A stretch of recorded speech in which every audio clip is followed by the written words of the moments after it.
Պարոն Մելիք-Շահ Նազարյան,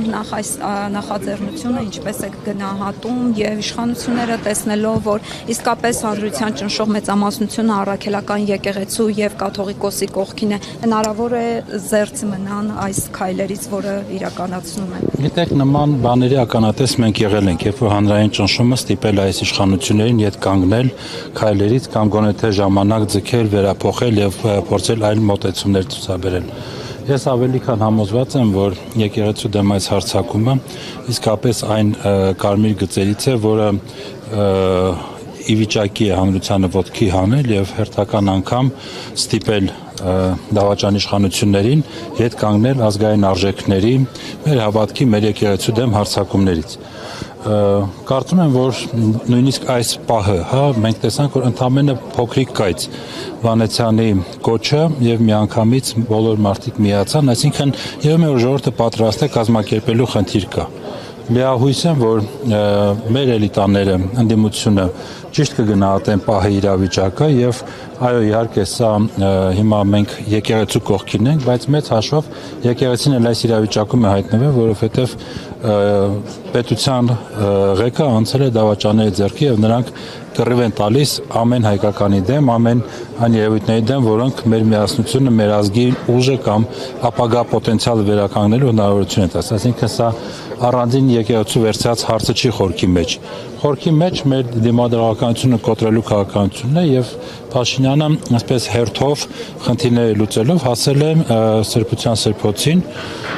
Հույս ունեմ, որ այս վերջին կետը իսկապես ուշքի կբերի եւ հանրությանը եւ էլիտաներին վերջնականապես ուշքի կբերի եւ խնդիրները կլուծեն։ Ներողություն, որ օրինակ կուսակրոնության ուխտը չպետք է խախտել, դրանք թեմաներ են, որոնց մասին չպետք է խոսել։ Չէ, դրանք պետք է խոսել, պետք է քննարկել, միանշանակ այդ հարցերը պետք է լինեն օրակարգում, բայց առաջի հերթին դա լինեն եկեղեցի ու ներքին կանոնակարգերի օրակարգում։ Բոլորս հասկանում ենք, չէ՞, որ խնդիրը Փաշինյանի կուսակրոնությունը չի հոգևորականների։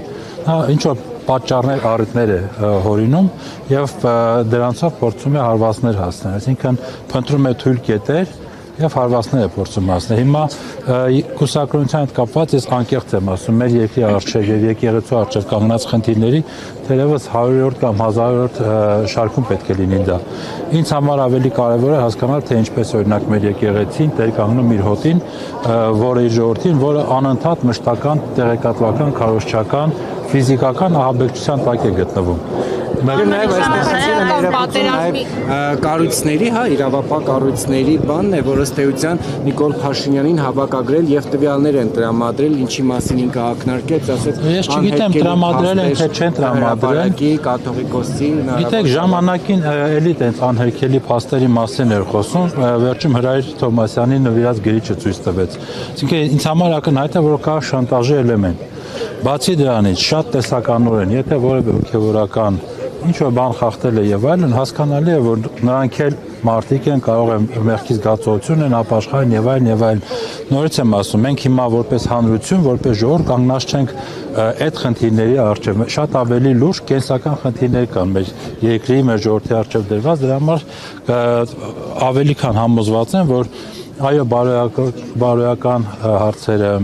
բարեվարկության հարցերը եւ այլն դրանք շատ կարևոր են, բայց դա նաեւ կարմիր գծեր են։ Կարմիր գծեր, որ չի կարելի պատերազմի վտանգ տեսնում եք։ Ընդդիմության կոնսոլիդացիայի կբերի ի վերջո, քանի որ արդեն ամենավերջին կետին, առաքելական եկեղեցուն է թիրախավորել Նիկոլ Փաշինյանը։ Դուք քիչ առաջ ասացիք, մի փոքր կայծ եղավ Արթուր Վանեցյանի գրառում եւ այսքան մարդ հավաքվեց։ Հնարավոր է կայծ ընդդիմության կոնսոլիդացիայի հիմք դառնա։ Այո, հանրային պահանջ կա, ընդ որում դա վերաբերվում է ոչ միայն եկեղեցու դեմ Փաշինյանի այս հարձակումներով, դա պայմանավորված է նաև այն փաստով, որ ժողովուրդը հոգնել է լինել անընդհատ ստորադասված, ոտնահարված իրավունքներով, ստորացված թշնամիների կողմից։ Մարդիկ ի վերջո հասկանում են, չէ՞, տեսնում են ինչ է տեղի ունենում։ Հնչում է ինչ-որ սիգնալ Ադրբեջանից կամ Թուրքիայից, հաջորդ օրը բառից բուն իմաստով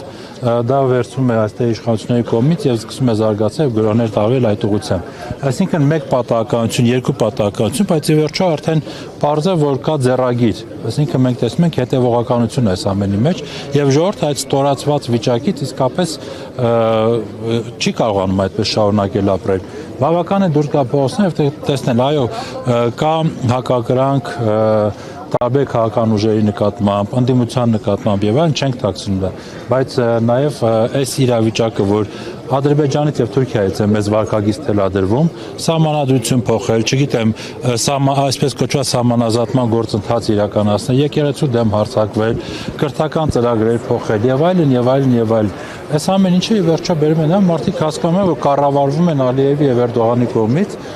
եւ դա վիրավորական է դառնում նույնիսկ նրանց համար, ովքեր անկեղծորեն հավատացել էին Փաշինյանի առաջարկներին, այսպես կոչված հեղաշրջման ու հեղաշրջում է իհարկե Քաղաքական պատերազմի վտանգ դուք տեսնում եք, քանի որ քիչ չեն նաև այն մարդիկ, ովքեր համակարծիք են Նիկոլ Փաշինյանի հետ, կիսվում են նրա գրառումներով, այո, պահանջում են,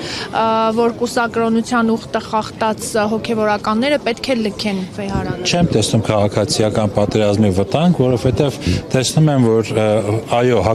Փաշինյանի կողմնակիցների ձայնը բարձր է, բայց հստակ տեսնում եմ տեխնոլոգիաների կիրառում։ Իսկ բավական է գտնեն 1-2 հոգի նման արտահայտություններ անողներին եւ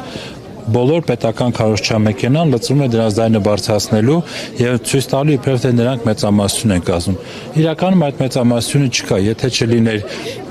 եթե լիներ այդ երևույթը, վստահեցնում եմ այս մարդիկ այստեղ չէին հավաքվի եւ հանրային տրամադրությունները միանշանակ ակնհայտ կլինեին։ Հիմա հանրային տրամադրությունները հակառակի մասին են խոսում եւ ես նորից ասում եմ, որ կա իրական հնարավորություն այս առիթը օգտագործելու քաղաքական դաշտում այս բան այլ առաջարկներ կան, միավորելու այդ բոլոր առաջարկները դարձնելու մեկ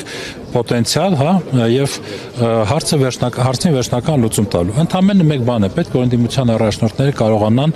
մեկ անգամ մեկ սեղանի շուրջ հավաքվեն եւ այդ հարցերը քննարկեն։ Փաշինյանի թիմակիցները նշում են, որ հոգեվորականները զբաղվել են քաղաքականությամբ, հիմա նրանք են զբաղվում հոգևորականների ներքին, այսպես կոչված ներքին հարցերին։ Այս պնդումներին դուք ինչպես եք վերաբերում եւ այստեղ հիշեցնենք նաեւ Գարեգին II-ի այն խոսքը, որ ազգային հարցերին են իրենք խառնվել, ոչ թե քաղաքականությամբ։ Դեք ես Երանի կտայի, եթե մեր եկեղեցին իսկապես զբաղվեր քաղաքականությամբ։ Ցավոք սրտի ես ինքս շատ մեծ ներքին ամբոստություն կամ նույնիսկ դժգոհություն ունեմ այն հարցի հետ կապված, որ եկեղեցին մշտապես փորձել է իրեն դուրս դնել ներքաղաքական զարգացումներից, հղվելով բազում դարերի փորձառության վրա եւ այլն եւ այլն։ Մենք տեսանք սրբազան պայքար, ցավոք սրտի չտեսանք եկեղեցու լիարժեք մասնակցություն այդ ամենին, ըստ էության Բագրատ Սրբազանը միայնակ մնաց կամ շատ քիչ հոգևորականներ, շատ քիչ հոգևորականներ այդ պայքարի աջակիցը դարձան։ Մենք տեսանք բազում իրողություններ եւ ես ասեմ, որ եկեղեցու թիրախավորումը հնարավոր է դարձել նաեւ այն պատճառով, որ շատ բաներ, այո, քրիստոնավայր, հայրաբար, բայց ամեն դեպքում ներվել է այս իշխանություններին։ Վերջի դրա օրինակը Մայրաթորի վերահոսման արարողությունն էր։ Մենք բոլորս տեսանք, որ եկեղեցին նորից այդ քայլը արեց։ Դրա համար ես չէի ասի, թե եկեղեցին այսքան ժամանակ զբաղվել է ներքաղաքական պրոցեսներով, չի զբաղվել, հիմա էլ ըստ երևույթի նման ցանկություն չունի, բայց մի կարևոր փոփոխություն այնուամենայնիվ պետք է մենք արձանագրենք։ Հանրային ընկալումներն են, երբ որ եղավ հեղաշրջումը եւ հարձակում վեհարանի վրա, կամ վեհապարին քաշքշում էին Սարդարապատում, մինչև այդ Գառնու ձորում էր, թե որտեղ էր,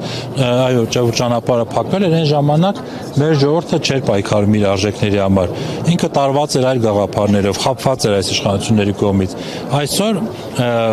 այդքանը դեռ չկա, բայց դրա ակնարկները կան եւ մենք տեսնում ենք, որ հանրությունը ոտքի է կանգնել։ Ընդ որում ասեմ ձեզ մի կարևոր գաղափար կա, որ ուզում եմ անպայման դրա մասին խոսենք։ Այն է, որ հարձակումը եկեղեցու դեմ դա միայն ներքաղաքական կամ ներհայաստանյան process չի։ Դրանով Փաշինյանը նաև իրեն դիրքավորում է աշխարհաքաղաքական կենտրոնների ընկալման մեջ, որովհետև եթե հետևեք թե ինչ ընթացք ունի օրինակ Արևմուտք Ռուսաստան հակամարտությունը արժեքների տիրույթում, կտեսնենք, որ եկեղեցիները, ավանդական արժեքները եւ այլն, դրանք այն թեզերն են, որոնք դարձել են ռուսական քաղաքականության պետության առաջնորդող գործոններից մեկը եւ նման հարձակումներ գործելով Փաշինյանը փաստորեն փորձում է երկու խնդիր լուծել, այդ թվում նաև ցույց տալ աշխարհաքաղաքական իր հովանավորներին, հատկապես եվրոպական հովանավորներին, որ այս հարցում նույնպես մենք աջակցում ենք այդ գաղափարներին, որ ամեն արժեքավորը, ամեն ինստիտուցիոնալը, պատմական եւ այլն, դրանք այսօր մղվում են երկրորդ պլան եւ Փաշինյանը նաեւ այդ ծառայությունն է մատուցում։ Գերագույն հոգևոր ժողովից հետո Մայրաթորի տարածած հաղորդագրությունը ըստ ձեզ որքանով էր համարժեք կամ որքանով էր արտացոլում իրողությունը։ Իհարկե համարժեք չէր։ Ես դրա մասին շատ կարճ եւ դառնացած գրառում եմ արել, որ լավ է գոնե վարչական դատարան չենք դիմել։ Բայց հիմա անկեղծ ասած ինչ եղել է, իսկապես ինչ եղել է, ես ինքս ներքին շատ արդեն ասացի, որ դժգոհություններ ունեմ, ես կարծում եմ եւ հուսով եմ, որ այս իրավիճակը ինքը դաս կլինի բոլորի համար, եւ հավատավոր ժողովրդի համար, եւ այդ ժողովրդի հոգեվոր առաջնորդների համար, եւ նույնիսկ իրավապահ մարմինների համար, որոնց ուղիղ գործառույթն է պաշտպանել եկեղեցին նման հարձակումներից, եւ վերջապես մեկ անգամ գործել իշահ պետության, իշահ ժողովրդի վերջի տարիների համար եմ ասում այդ քայլը անել։ Դրա համար ես կարծում եմ, որ մենք հիմա պետք է այս պահին մի կողմ դնենք նախկին սխալների վերլուծությունները եւ այլն եւ ամեն ինչ կառուցենք նայելով ապագային։ Այսօր ես այստեղ եմ, ես եկել եմ որպեսզի թե վեհապար հայրապետը, թե հոգևոր դասը եւ թե ժողովուրդը տեսնի, որ պատրաստ ենք պայքարի, պատրաստ ենք մինչև վերջ կանգնելու